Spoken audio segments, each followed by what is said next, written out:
Parsha 101, Haftarah 101. This week's Haftarah is for the Parsha of Vezot Habracha, and is the last Torah portion of the Torah, finishing off the whole book of Devarim, which is Moshe's last will and testament to the Jewish people, ending this week's Torah portion with Moshe blessing each tribe, and then Moshe passing away. And nobody knows where he's buried. We'll never find the place. Only please God, we will see Moshe again with the coming of Mashiach. And so the Haftarah is from the book of Joshua, and it begins exactly where the Torah portion ends off. Also, this week's Torah portion, it's read on Simchat Torah, which is when we finish the cycle of reading of the Torah. And immediately after we finish reading it, we actually start again from Bereshis. So we go back to the beginning, and we read about creation. We don't read the whole Parsha of Bereshis, just the beginning, just to show that Torah is a never-ending cycle. It's truth, it's eternal, it's all times, all places, always there's no beginning and end to it, basically.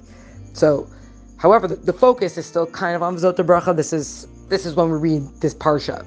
And so again, the Haftarah begins from book of Joshua, right at the beginning, and it's God comes to Joshua, to Yehoshua, and he says, Moshe has passed away, it's your turn now to step up, you got to be the leader. And he tells him, you got to get ready, 3 days, you guys are going to go into the land, and you're going to take it over. Everywhere that your soul tread, it was going to be yours. It specifies now what the borders of the land of Israel are, but also this extra land that has been conquered because of the nations that attacked the Jewish people as they were working their way into the land of Israel, ready to go in.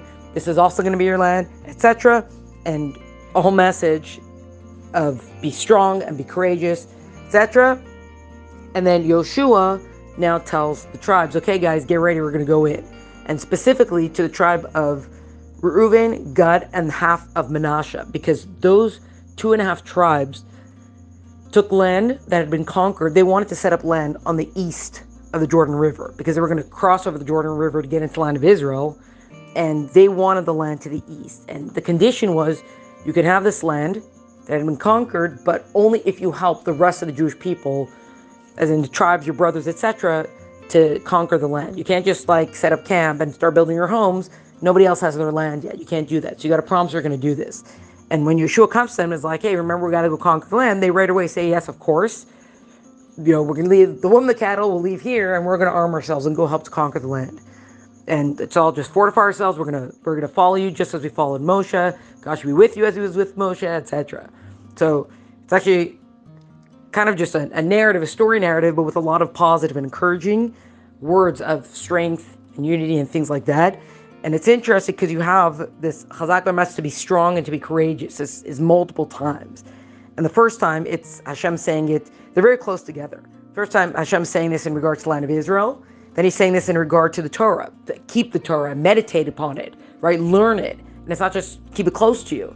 So it's not just a matter of just kind of knowing what the Torah says, but the more you'll understand it, the more you'll be able to almost take pleasure in it, because you'll know why you're doing these things. You're going to see the purpose of it. It's not just purpose of faith, but a purpose that we discover through intellect.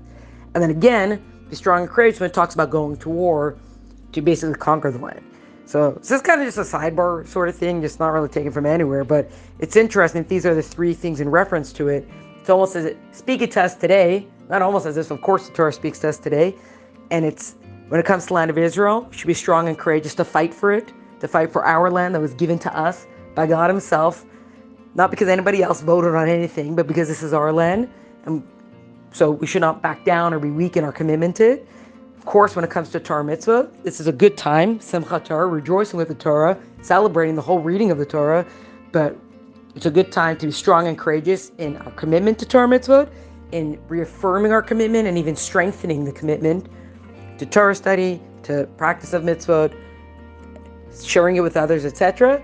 And also, when it comes to going to war, I guess you could say kind of going to war for God. That we should not be embarrassed. We should be strong and courageous when it comes to defending what God has commanded us and what the godly purpose of everything is, and to not let these 3 fundamental aspects, to not become weak in any of them, and to always be, again, strong and courageous in all of them. And that's kind of this week's